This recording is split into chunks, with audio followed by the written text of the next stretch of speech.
Welcome to the Plastic Surgery Case Files, where we show you what goes on behind the scenes even before your surgeon scrubs in.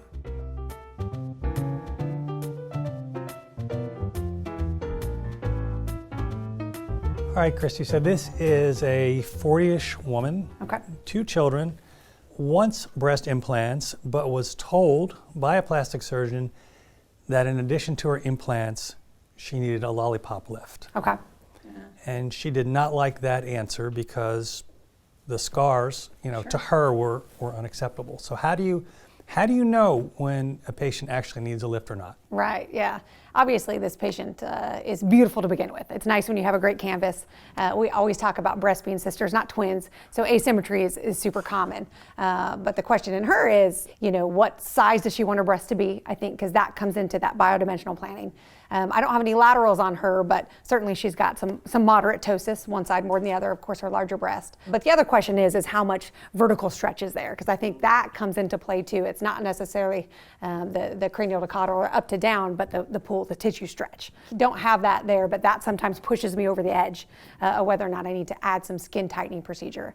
And I'm a classic minimalist. If I can save you a scar on your breast, if I think you're a tweener, I'm gonna do an aggressive, dual plane, really see if I can make that internal tissue work for you. And we can always, run that gamut that maybe I need to add a scar later, but let's see what happens if I think I can get away with it. I really like your answer. There was a lot of wisdom in there for a younger plastic surgeon.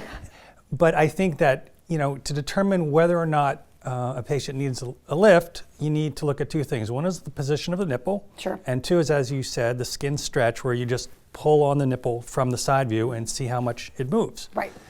My rule of thumb is that if the nipple needs to come up less than or equal to 2 centimeters and your skin stretch is 2 centimeters or less, then you don't need a lift. Right, this whole concept of bidimensional planning. You don't need skin tightening. Nice. The implant itself will fill up the skin envelope. It will lift the nipple, at least create the impression of lifting the nipple.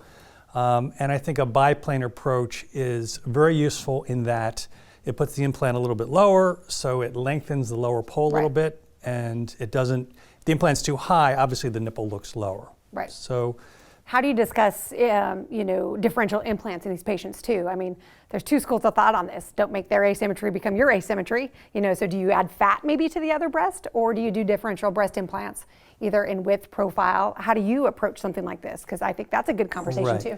Well, I think this photograph is a little bit, she may be off center a little bit. I don't think she has a parenchymal asymmetry, so I wouldn't consider this an asymmetry case. Okay.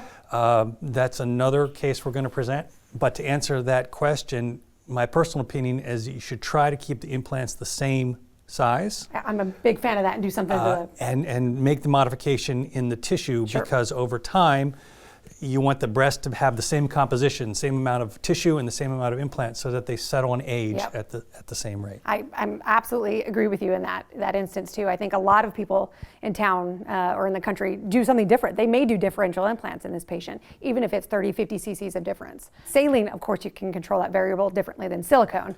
I think a lot of us, if it was silicone, and I don't know what you chose, she looks phenomenal regardless. But you have a little more play with saline, so maybe that would be where you make up for that. But silicone, I depending on her degree of asymmetry, might not have been different. Excellent. And then abdomen, did you do anything to her abdomen? Yes, she just had a mini semi-tuck, Okay, gotcha. But the main issue is the lack of a breast lift. Mm-hmm. And this was actually a very simple case, an inframammary incision, a biplanar 2. Okay, great. Biplanar 2 silicone augment. Great. What size implants do you remember, rough estimate? 350. Okay. And do you like moderates, high in this patient, or do you let them? It depends. She was a moderate plus. Okay. Because I like, for moderate plus, if you use a high profile and you're putting the implant a little bit lower, sometimes you get a little hollow up here. I would agree, because it's pushing against your tissues in a different way. Yeah. Well, beautiful case. Yeah, thanks. Absolutely.